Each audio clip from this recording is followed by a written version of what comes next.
best podcast, the Heidelcast. It's a Heidel minicast. And now, Scott Clark. Roll, and that. If the Heidelcast helps you, won't you help us keep it going? Please make the coffer clink by clicking on the PayPal link or by sending a check to Heidelberg Reformation Association, 1637 East Valley Parkway, number 391, Escondido, California, 92027. You like the Heidelcast?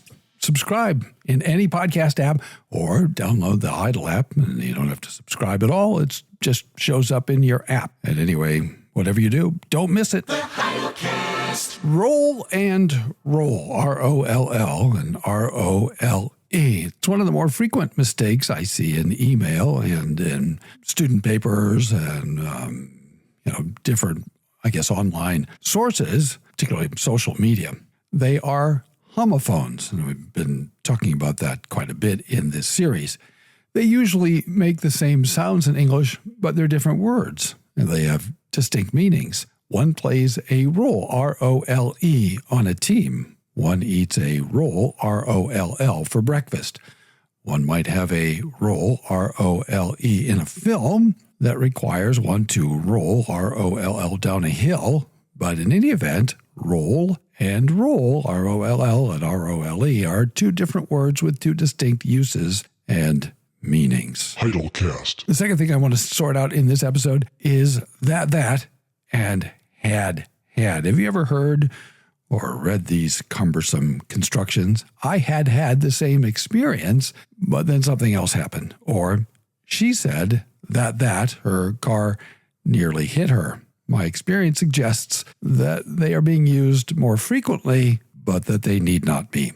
The use of the construction had is an attempt to say that something happened in the past, but is happening no longer. There are a couple of ways to avoid this clunky expression. If it's not essential to communicate to your reader or your listener that the episode is not ongoing, then you only need to use had once. If it is essential to communicate that the experience was completed in the past, then substitute once for the first had, as in, I once had the same experience, or I have had that experience. You might use an adverb, I formerly had that experience. That might sound a little archaic, but it might be better than had. Call or text now, 760-618-1563. What about that? Well, it can be avoided by finding a substitute for the first that, or for the second for that matter. This construction usually occurs when one is paraphrasing or summarizing. I find that construction is clunky. The paraphrastic that is followed by a demonstrative that. It is grammatical, but it's also a little ugly and sometimes disconcerting to the reader or the listener. Sometimes the paraphrastic that can be omitted with no loss of clarity.